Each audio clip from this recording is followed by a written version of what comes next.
spoil board or template board for a 3018 CNC or laser engraver.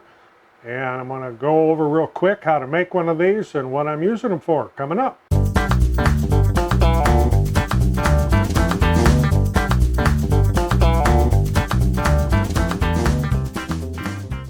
I'm Roger, welcome to the shop, and what I'm going to be talking about here quick is how to make one of these little, what a lot of people call spoil board. If you're doing cutting with either your laser or your CNC with the spindle in it, and it goes through, you don't want to hit the aluminum bed, so this would work for that. I do laser engraving mostly, and I have a lot of them to do. And what I was previously doing was taking the tile, because you need to anchor it to this a little bit, because on this type of laser engraver, the y-axis moves. And if your piece shifts on there, it's going to ruin your engraving. So I would just put a piece of double-sided tape on, doing the occasional tile. Well, what if you need to do 100 tiles? And then it becomes a thing of, that's a lot of screwing around.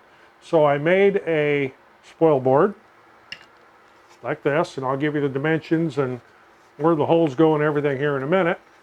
And I made two different ones. One to do the 4x4 tiles like this, and another one to do the 6x8s, which I ran into a problem with, I'm going to talk about here in a minute. And with the little strips of wood in there, it's very quick to load them. And it looks like this. And the one you see here with the 4-inch tiles for two of them is just a generic 3018. It's Anvil as a brand, but they're all kind of like that. And the one over here you see with the 6x8 template in it is a Saint Smart 3018 Pro Ver. And both of them are actually in use right now. So getting back to how to make this. I'm going to mess with you here. I'm going to give you metric and imperial measurements, but not cross-referenced. That way it's got to make you think a little bit. What size is this? It's 1/2-inch MDF. It is 300 millimeters this way, 180 millimeters this way. That's kind of where they get the 3018 name from.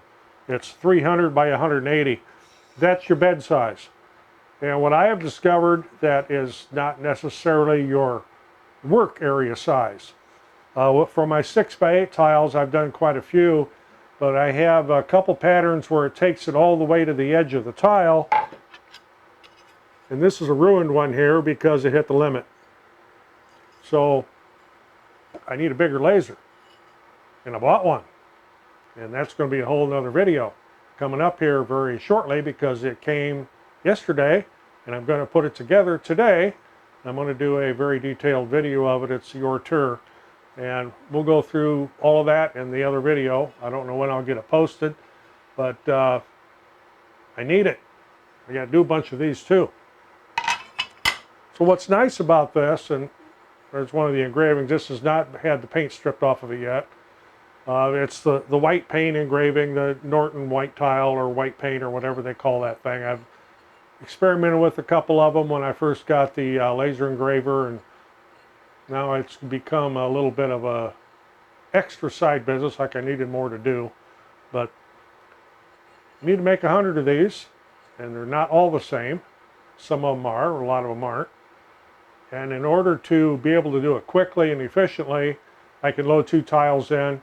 I have my pattern set up in Lightburn, and I load my tiles, I load my graphics, I hit start, and I walk away and come back later and pull these tiles off, stick 2 more in, either hit start again if I'm doing the same set of graphics, or reload the next file, and away I go. It's a lot quicker than having to mess around with little pieces of tape and then peeling them off, and that got a little old. That and trying to get them square every time.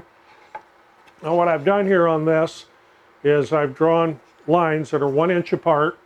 See, that's not metric there, that's 1 inch. And it's a grid, which I could use if I am doing something that is, I'm not doing repetitive. It's easy to square it up on here.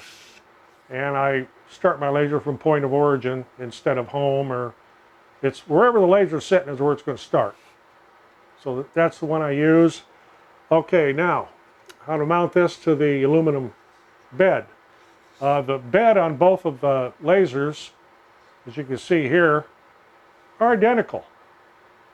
Obviously the Saint Smart is much better build than the generic 3018 over here, but the beds are identical.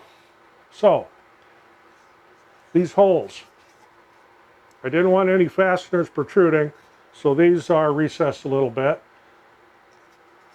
7/8 in each direction. I did it in 2 opposite corners. That hits 2 of the T-slots on your bed, and I put them opposite. I did not put anything over here where the laser normally homes, or the spindle if you happen to have the spindle in there. Then, from the center of that hole, part way down, I drilled a 5/16 hole, which happens to be perfect size for a 5 millimeter. Now I'm getting back to metrics, for a 5 millimeter cap head screw. And the screws I use are 15 millimeters long. And you only need to go down about halfway through there, maybe 1/4 of an inch, and then finish the rest of it up with a 5 millimeter drill bit, or yeah, about 11/64, so that could be close in imperial size. That way the bolt is not protruding from the spoil board, and you won't hit it. And obviously you shouldn't be routing in these spots anyway, but actually I don't think you can get that far over. At the bottom of that, get a couple 5 millimeter T-nuts, also called hammerhead nuts. Set it down, tighten them up. If you want to change it, and I made a few different templates for different things I'm doing, so I could just swap out the spoil boards and I don't have to reset everything. The little wood strips I used here, as you can see here, are just cut-offs from another shop project, and they are all lower than the tiles. So they're not very thick, but they are good enough to hold those in place. I just put a little dab of glue on the back and shot a few pin nails in it, and so I have templates for my different tiles. That's all there is to it. If you got anything out of this, it's just an idea. Maybe you've got a better way, maybe you got a different way. But if you liked it, appreciate getting a thumbs up, always helps the channel. Otherwise, I'm Roger in the shop. Thanks for watching, we'll see you on the next one.